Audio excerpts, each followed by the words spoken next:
We're good to go. Okay. All right, if people take their seats. This is the call to order for the December 17th, 2025 meeting of the Town of Woodside Planning Commission. We'll start with the Pledge of Allegiance.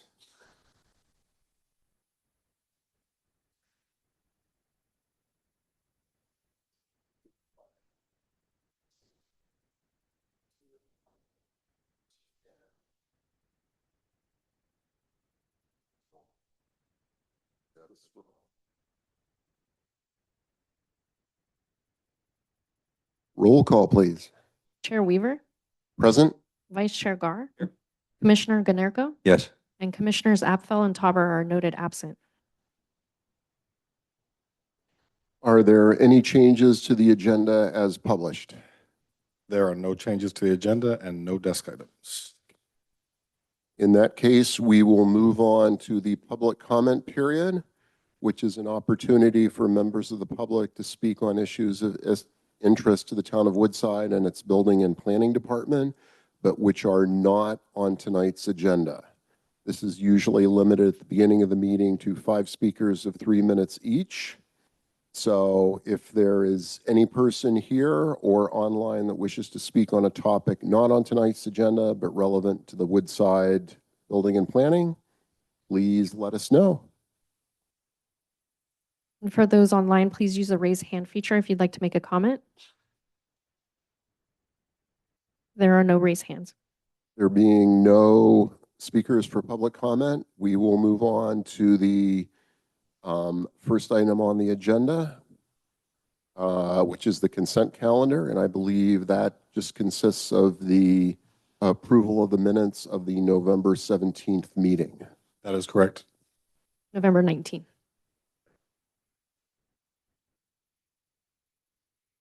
Do any members of the commission, staff, or the public wish to make any corrections, additions, or elaborations to the draft minutes?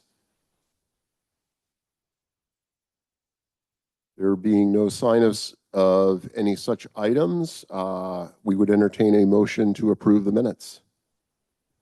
Motion to approve the minutes from November 19th. And I second the motion.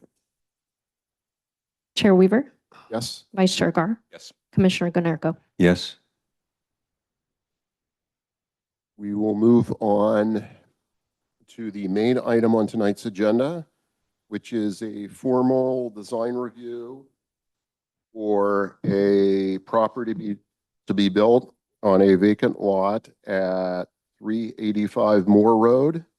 And this would also include a maximum resident size exemption and a grading exemption.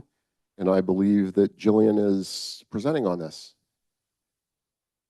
All right. Hi, everyone. Hope you're having a great week so far. Tonight, I'm here to present a formal design review with Planning Commission for a project proposal to construct a new single-family main residence, associated detached ADU, new driveway, an auto court, and associated site improvements on a lot located at 385 Moore Road, which is currently vacant. This project is exempt from the California Environmental Quality Act, pursuant to the fact that it is only development of accessory structures and a main residence, and there are no associated desk items at this time associated with this project. The subject property is 7.7 acres net pursuant to the lot area definition established in the code, and it is located within the SCP 5 zoning designation. The subject property is located off of Moore Road and is visible from Highway 280, which is a state designated scenic highway. There is a town designated stream corridor extending along the southwest side of the property, which drains to Atherton Creek, and this stream corridor does fall within the boundaries of a conservation easement. 385 Moore Road was created by a land division in 2014, and at that time we can see that there was an established building and pool envelope as well as a vehicle access easement. What these two easements functionally mean is that the site can only be accessed via that shared vehicle access easement between 385 Moore Road and 387 Moore Road, as you can see on the left side of the diagram here. And the building envelope, with the exception of the ADUs under state laws, are limited to that building and pool envelope that we also see here as well. Conservation easement is on that lower portion of the property, and no proposed scope of work is occurring in that location at this time. The site ranges in elevation from approximately 170 feet along the northern property line, and it goes to approximately 70 feet in elevation at the southernmost corner. And then the property contains over 100 mature trees, with the applicant proposing removal of approximately 11 trees, with the majority of the mature canopy being retained in conjunction with the work. The applicant has proposed development of a 2-story single-family main residence with an attached garage, detached ADU, pool, and associated site improvements. The applicant has proposed site hardscaping, which you can see here in the form of new driveway, new pool, patio spaces that adjoin between the ADU and the main house. The applicant has provided physical material samples, which are to your left over there for review. We can see that they have implored natural stone siding, wood siding, stucco, metal standing seams, metal roofs, aluminum windows, and stone patio tiling. And they have implored earth tone colors in shades of brown, gray, black, and cream for the color composition for the proposed work. The house is approximately 6,222 square feet, and it is compliant with the maximum main residence size exception for this particular property. Given that's a formulaic process relative to lot size, that can be granted. It implores variable roof lines across both 1-story and 2-story elements, which break up the structure's massing and create a little less visual impact when compared to uniformly 2-story structure. And then the main residence does adjoin that large patio space on the backside between the residence and the ADU. We can see here that they have also proposed an accessory dwelling unit, which is detached on the side furthest from Moore Road in that building envelope. And this proposed detached ADU is employing the same colors and materials palette as the main residence. This project did go to Architectural and Site Review Board twice. First proposals on the left here from July 22nd, in which the Architectural and Site Review Board asked that the applicant significantly simplify the design relative to the ornamentation and make modifications to the colors and materials palette to be more aligned with the standards established in the residential design guidelines. The project returned on September 23rd of last year, 2024. And at the time, the ASRB deemed that the applicant had sufficiently addressed all of their design concerns, and they moved this project to you all with no outstanding design requests for the project. They feel as though it had satisfied everything they were concerned about.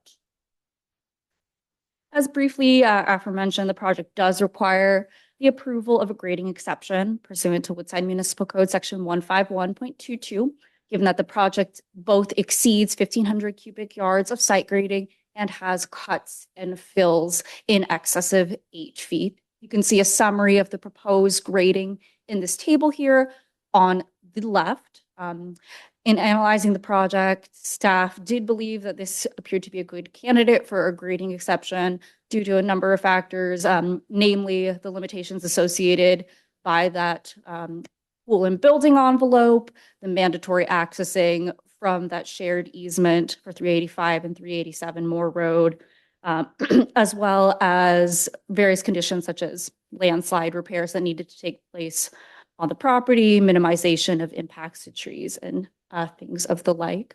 Comprehensive summary of staff's findings is available in both attachment A of the staff report and in the staff report as well. And if you do have any additional questions on those findings as it pertains to staff's recommendation for approval, happy to address those accordingly. You're going to hear from both the architectural and the civil engineers associated with this project shortly. Civil will help answer any questions pertaining to site grading, and architectural can answer any questions pertaining to design. But happy to tackle any questions that you may have for staff at this time.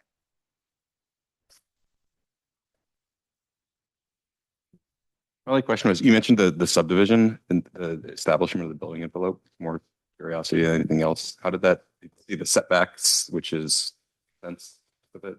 What's the history of it? So this subdivision was probably the first subdivision that occurred in at least 15 years or 20 years. And there was concerns raised by the ASRB, create a panhandle lot. It ultimately was denied by the Planning Commission. There was recommendations that were not being addressed by the applicant, and then there was an appeal to the town council.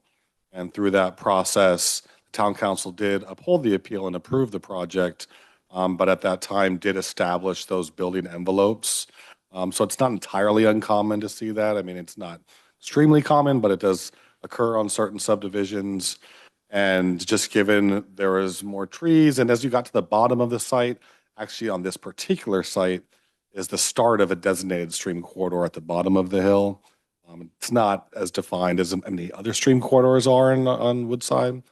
So at that time, they did say septic could go outside of that area, but did establish areas where they wanted to keep buildings also being visible from a scenic corridor. That's the I-280. They also took that into account and required those building envelopes. And as Jillian noted, state law since then has been modified. So the ADU, just because of state law, can go outside of those building envelopes.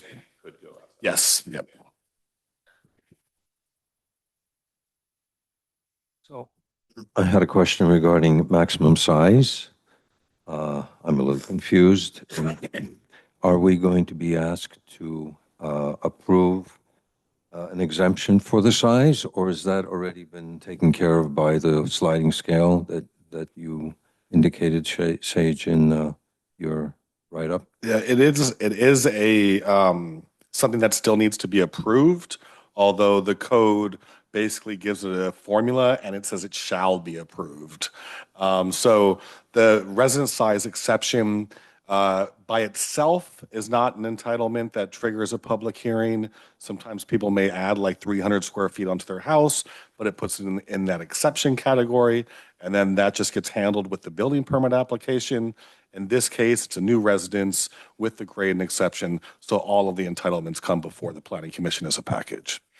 So technically you are voting on it, but per the code, if they meet the formula, that's essentially the criteria. Thank you. So just to follow up and clarify on that, what has brought this to Planning Commission as opposed to the formal design review being done by ASRB is the grading exemption, correct? That's correct. Okay.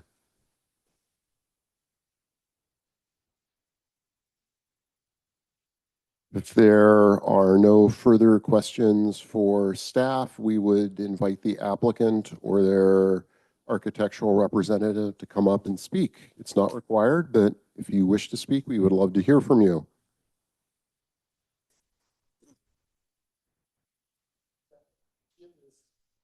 Is the real reason why we're here. He is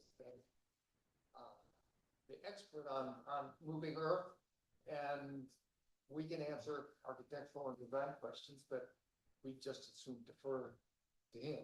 It is your choice, but whoever wishes to represent the applicant should come up and speak. Okay, that will be me. I will be coming up here to talk about the project a little bit. I'm Jim Toby with Lee and Braids Engineering. We were the civil engineers on the project and actually the ones who did the original subdivision with Sage some 10 plus years ago. So very, very familiar with this site. But before you today, we have a very unique site in that it is fairly hilly, but also kind of limited on what you can do for development. Obviously, that was established many, many years ago. But one of the unique things about this property, if you go to the next slide, please, is that this particular site is subject also to a landslide.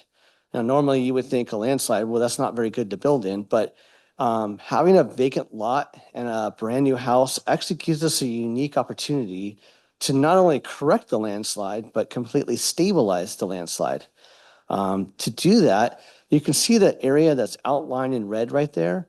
That's what the geotech is saying is approximately the limit of a landslide. Now, that's obviously an approximate based on what they're seeing at the surface of the project. They also note, and which is very typical of projects that have landslides on them, those landslides tend to go down and can radiate out and everything like that. And regardless of what is really happening out there, the idea is we're going to rebuild the hillside. So we have to, everything where you see that's within red and probably a good 20, 30 feet beyond that would have to come out anyway and be rebuilt. And what I mean by that is it would be, the loose material would be taken out and put back. The same material will be put back in the same place, but in a much more structured, much more compacted state. And that's just to secure the hillside. But we also looked at this as actually a unique opportunity to put the house in the same place. And what that does is allows us to put brand new foundations in and be able to stabilize this. So you can just take a quick peek. The discussion at the top right of your screen there is just an excerpt right out of the geotechnical report. And their recommendation is to remove the entire landslide and properly put it back into a more structured condition.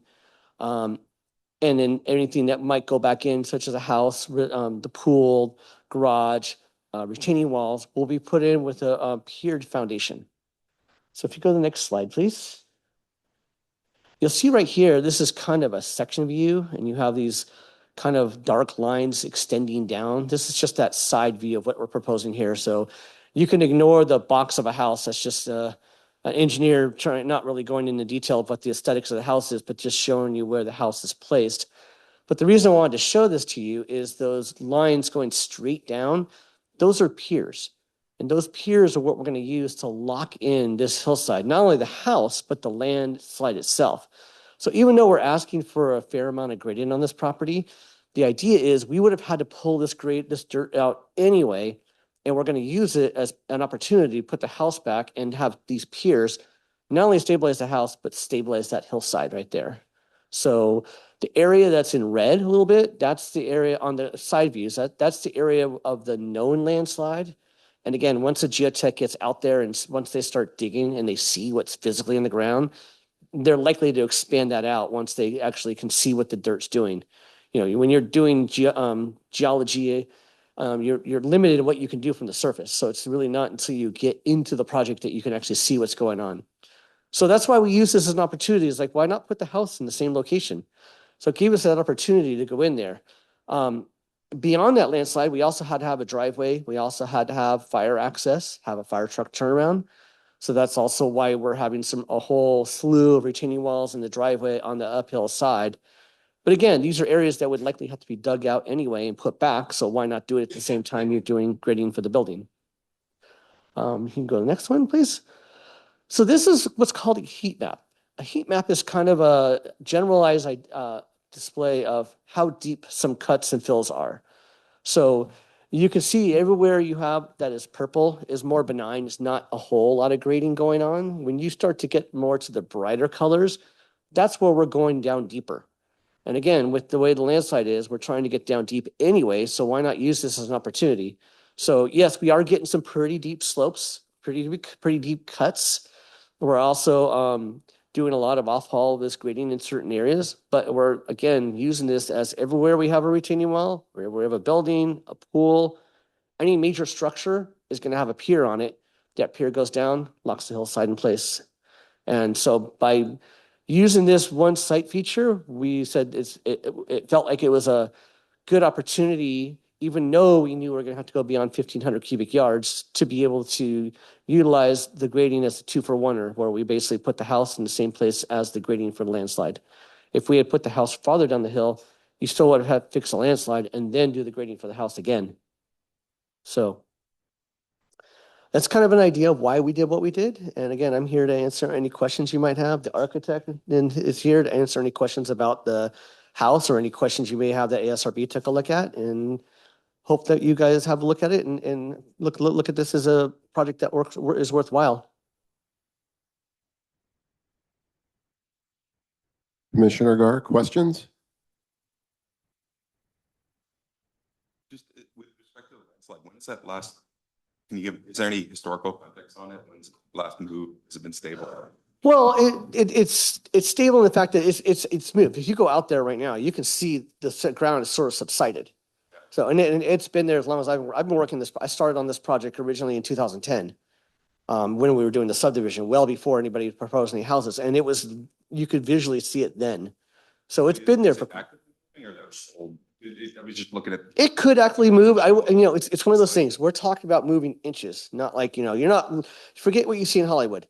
I mean, when you have a landslide like this, it can move literally inches. It can move half an inch a year, and until you may see it over 20 years move, but you won't notice it until, you look at before and after pictures over a long period of time. But right now, the way it is, you can't build a house just on the ground right now because it's moving. But once you remove the bad material, which is not really bad material, it's just loose. It's not compacted, it's not in there right. You go back in there, we do something what's called keying and benching. It's basically just creating literally a lock in the ground to lock that grade in, and by compacting that dirt, it won't move anymore. So we're basically trying to find a way to work with Mother Nature to make sure she doesn't keep getting mad at us.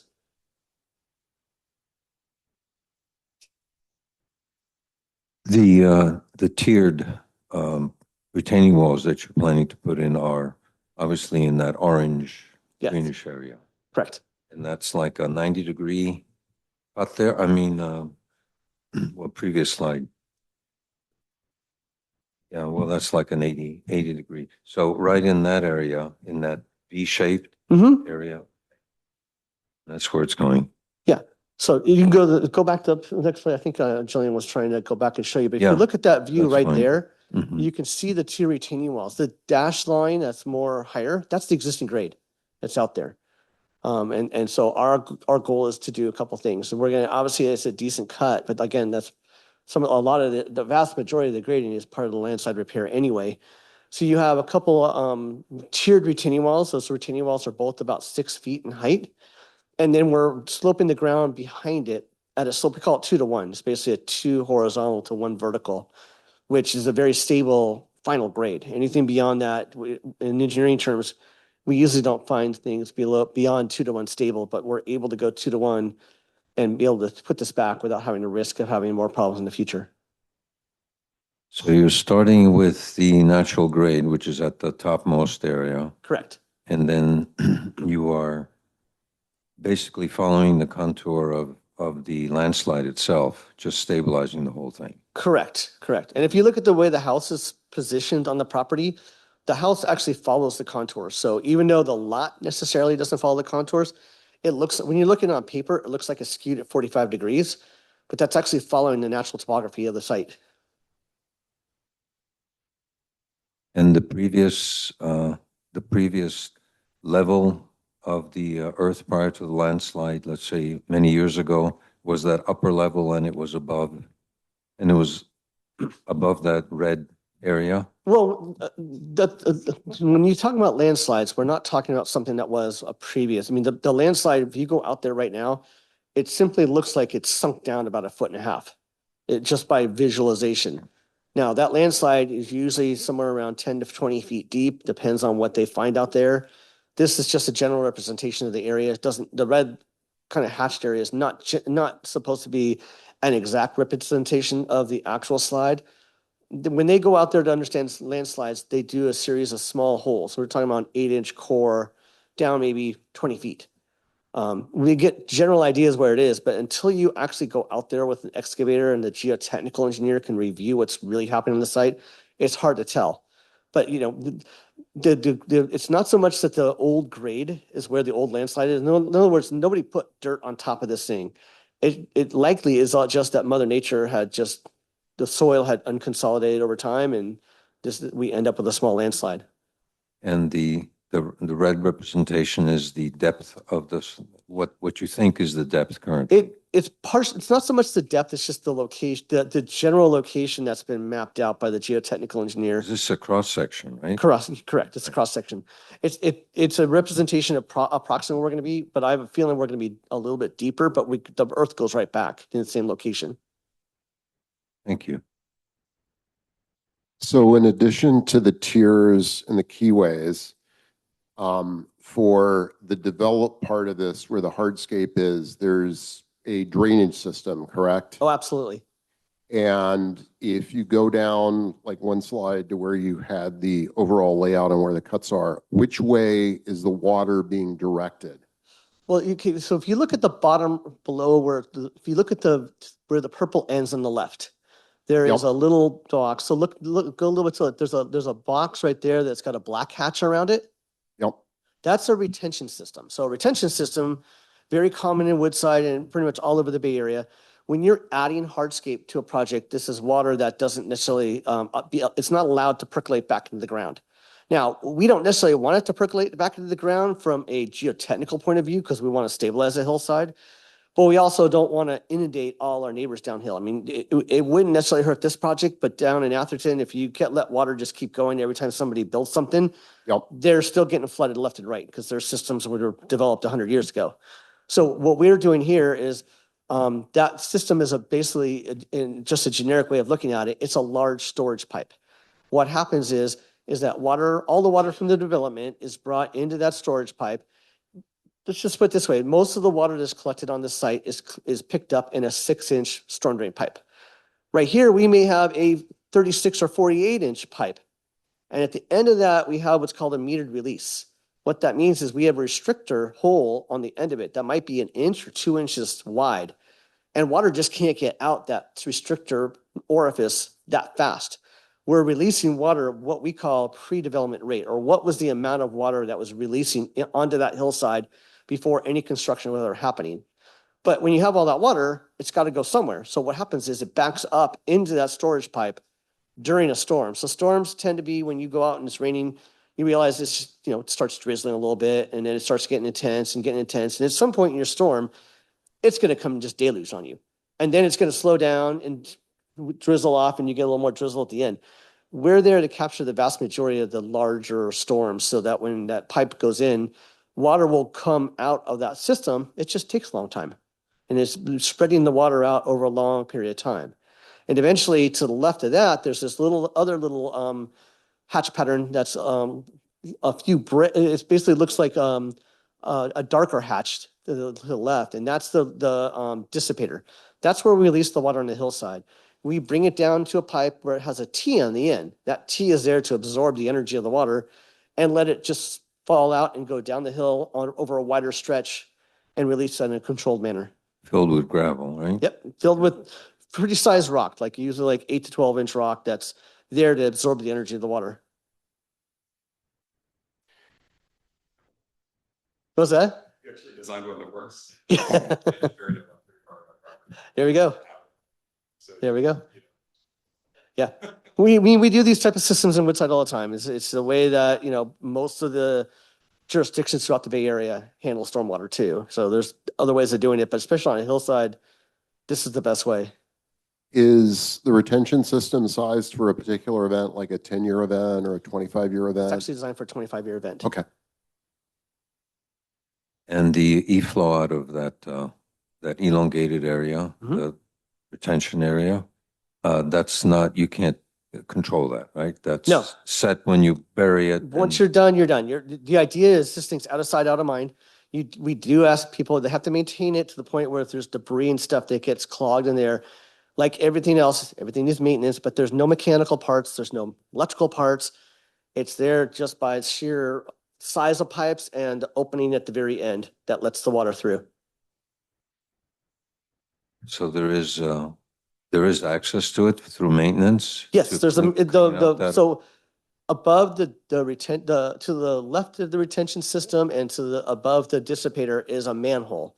That manhole is what has that metering device I was talking about. So that manhole has a lid and actually has ladder steps inside that manhole so anybody can go down there and maintain it. It's pretty big then. Yeah. It is pretty big. That's it for me for this. I have a question that perhaps this is better directed to the architect rather than yourself. Sure. What this is also a formal design review. In looking at the plans, saw the plans for the house, saw the plans for the ADU, in one of Gillian's slides here, I believe that one of the sides of the ADU is essentially a blank wall And I was just wondering, which way does that blank wall of the ADU face? It's facing It's the north. Oh, it's the elevation. north. Facing the north, That's the north elevation. yeah, so it's facing the north, facing the.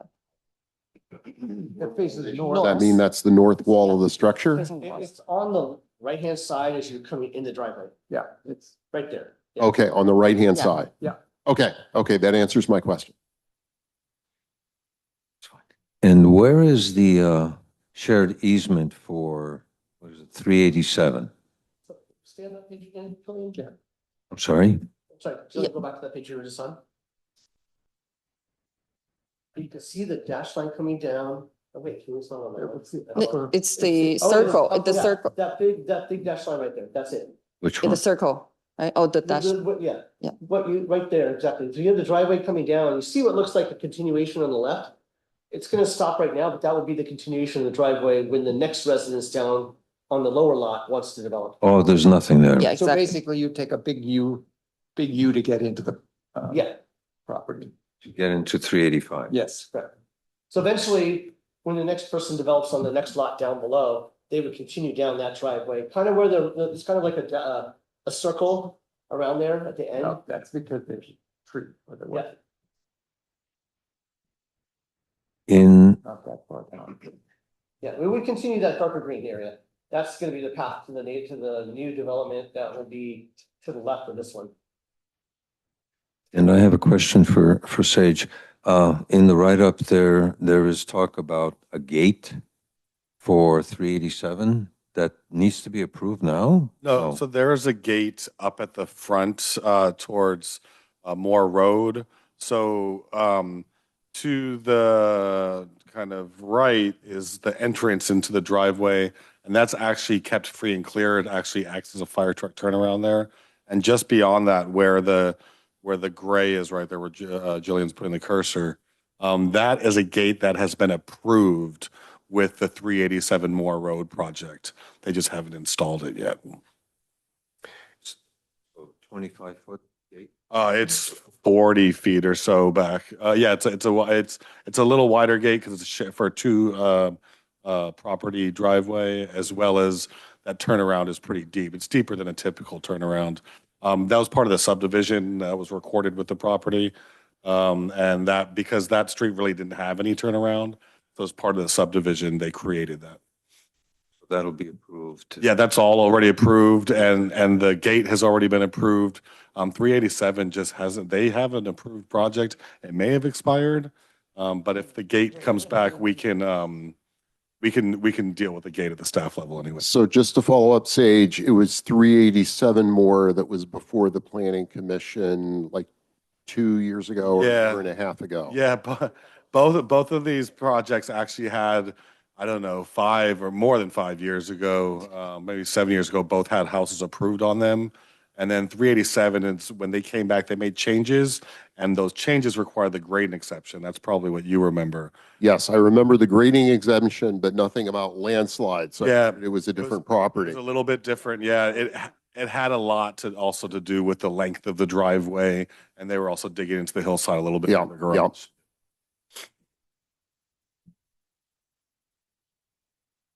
Any further questions for the applicant?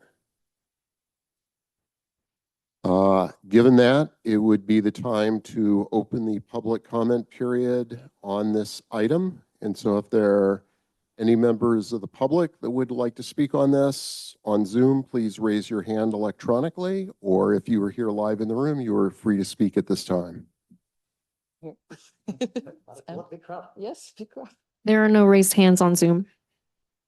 Given the fact there appear to be no public comments, I will close the public comment period and open this for, I'm sorry, we just got a raised hand. okay? JJ, you have permission to speak? You just need to unmute. Thank you so much. I'm hoping to eventually get an exception to develop potentially closer to my property line, maybe by like 5 to 10 feet closer than the 20 feet the code requires.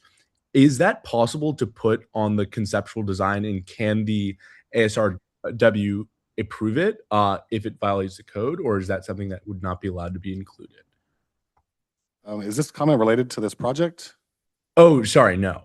Okay, yeah, no, I would suggest that you contact the planning department during normal business hours, and they can definitely help you with any other questions that you have.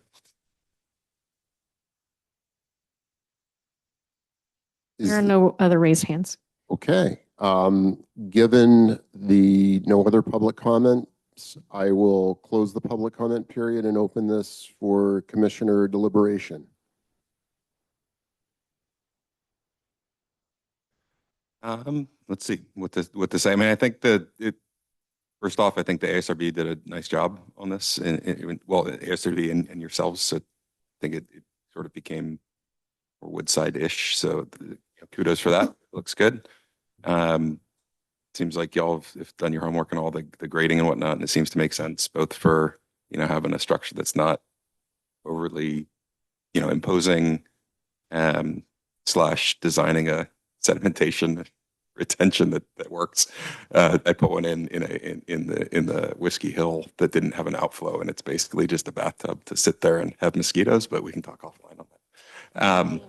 But I think overall it looks generally good to me. It's all within the setbacks, so no exceptions there. The square footage, I mean, besides the standard exception, no exceptions there. And I mean, the grading seems to kind of do double duty of both recessing the parking, which reduces the visual impact, but then also stabilize the hillside. So I mean, all seems to make sense to me. The grading exception seems to be sort of beneficial for both the project and for the stability of the geology. So yeah, I have no issues with it. Okay, I also don't have any objections to any of the aspects of the property, including the grading exception as outlined by the engineer and the architect, and all the work that's been put in by staff. So I have nothing else to add. I have no further comments and can make the findings for approval as per the draft resolution. And I will second.